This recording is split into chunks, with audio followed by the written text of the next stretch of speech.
ఎందుకు ఇన్ని రోజులు ప్రొటెస్ట్ చేస్తున్నారు, కేంద్ర ప్రభుత్వం స్పందించట్లేదు, అయినా కూడా కొనసాగిస్తా ఉన్నారు, రోడ్ల మీదకి వస్తా ఉన్నారు, ఎందుకు స్పందించట్లేదు? కాబట్టి మీరే అన్నారుగా కేంద్ర ప్రభుత్వం స్పందించట్లేదని. స్పందిస్తే ఇంతవరకు వచ్చేది కాదు కదా.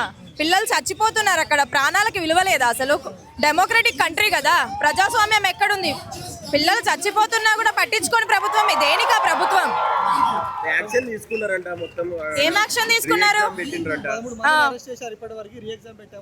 మరి డిమాండ్స్ పెట్టారు కదా, ఆ డిమాండ్స్ ఎవరు ఫుల్ఫిల్ చేయాలి? మీరు ఆ పొజిషన్ లో ఉన్నారు కదా, పొజిషన్ లో ఉన్నప్పుడు డిమాండ్స్ కి కనీసం వచ్చి మాట్లాడాలి కదా, కలవాలి కదా.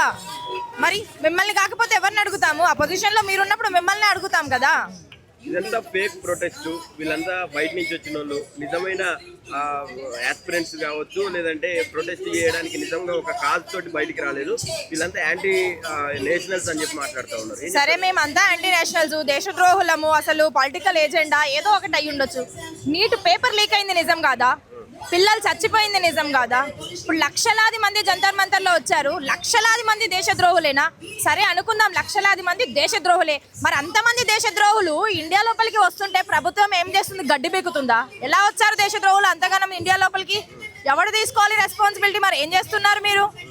దేశంలో టెర్రరిజం ఎందుకు అంతగా పెరిగిపోయింది? పేపర్ లీక్లు ఎందుకు అవుతున్నాయి? పిల్లలు ఎందుకు చచ్చిపోతున్నారు? దేనికోసం ప్రభుత్వం ఏర్పడుద్ది? మరి ఏం చేసింది? అంటే 22 రోజుల నుంచి ప్రొటెస్ట్ చేస్తున్నారు. అసలు కాజ్ వదిలేసి మిగతా విషయాలన్నీ కూడా సర్క్యులేట్ అవుతా ఉన్నాయి బయట. అసలు కాజ్ ఏంటి? మీరు ఏదైతే కాజ్ కోసం ప్రొటెస్ట్ చేస్తా ఉన్నారో ఆ కాజ్ తప్ప మిగతా కాజుల మీద, అంటే మీరు తినే ఫుడ్ మీద కావచ్చు, ఆ తర్వాత మీకు వచ్చే ఫండింగ్స్ మీద కావచ్చు, ఈ చర్చ నడుస్తా ఉన్నది. ఏం చెప్తారు దానికి? ఎట్లా చూడొచ్చు? ఇప్పుడు స్వాతంత్రం రాకముందు 1947 బ్రిటిషర్స్ అండర్స్ లో భగత్ సింగ్, ఒక సైడ్ భగత్ సింగ్, ఇంకో సైడ్ వివిధ రకాల ప్రొటెస్ట్లు జరుగుతూ ఉన్నాయి. అప్పుడు కూడా ప్రొటెస్ట్ ఎన్ని రకాలుగా బద్నాం చేసి ఉంటారు, కానీ వాళ్ళ కాజ్ ఏంటిది అనేది వాళ్ళకి తెలుసు, వాళ్ళ సైడ్ నిలబడ్డ వాళ్ళకి తెలుసు. ఇక్కడ అంతే, ప్రొటెస్ట్ జరుగుతున్నది ఒక కాజ్ తోని, ఆ డిమాండ్స్ ఫుల్ఫిల్ అవ్వాలని. ముందు తరంలో, ముందు భవిష్యత్తులో ఇలాంటివి మళ్ళీ రిపీట్ అవ్వకూడదని చేస్తున్నారు. అవును, ఇక ఫుడ్ అది ఇది అని అంటే చేసే వాళ్ళు చేస్తారు, దానికి మద్దతుగా వచ్చిన వాళ్ళు అయితే ఉపాసం ఉండలేరు కదా. బస్సులు ఎందుకు ఉంటారు? ప్రొటెస్ట్ కు మద్దతుగా నేను వచ్చాను, నేను తినే వచ్చాను. ప్రజలంతా ఉండాల్సిన అవసరం లేదు, దానికి మద్దతుగా మన సైడ్ నుంచి నిలబడితే చాలు. చేసే వాళ్ళు ఎలాగో ఫాల్స్ ప్రొపగేషన్ చేస్తారు, ఎందుకు? ప్రజల్ని తప్పుదోవ పట్టించడానికి.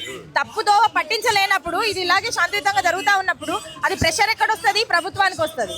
సో ఆ భయం ఉంటుంది ఖచ్చితంగా. కాబట్టి ప్రభుత్వమే ఇలాంటి ప్రొపగేషన్స్ ని చేస్తుంది, డబ్బులు ఇచ్చి మరీ చేయిస్తుంది కదా, అది బయటకు వస్తుంది ఆల్రెడీ. మీ మీద ఇలాంటి ఎలిగేషన్స్ వేరు, అంటే కొంత మతపరమైనటువంటి ఎలిగేషన్స్ కూడా మీ మీద రుద్దుతా ఉన్నారు. దీన్ని ఎట్లా చూడొచ్చు?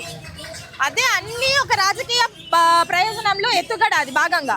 ఎందుకంటే ఇప్పుడు లాస్ట్ గా రాజకీయంలో లాస్ట్ గా ఫార్మోస్ట్ గా ఎన్నుకోబడింది ఏంటి అంటే మతం. ఇప్పుడు ఎప్పుడైతే ప్రజలు మనకు అవుట్ ఆఫ్ కంట్రోల్ అయిపోయారు, మనం చెయ్యలేము అన్నప్పుడు ఏం చేస్తుంది ప్రభుత్వం?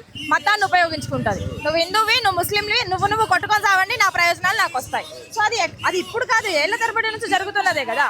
కాకపోతే ఈ బీజేపీ ప్రభుత్వంలో మరీ దారుణంగా తయారైపోయింది.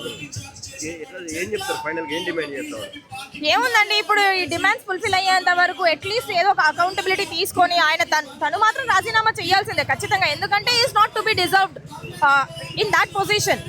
సో తను ఖచ్చితంగా రాజీనామా చెయ్యాలి. అండ్ మోదీ రెసిగ్నేషన్ కూడా అడుగుతున్నాము మేము. సో అదైతే ఇట్స్ వెల్ అండ్ గుడ్.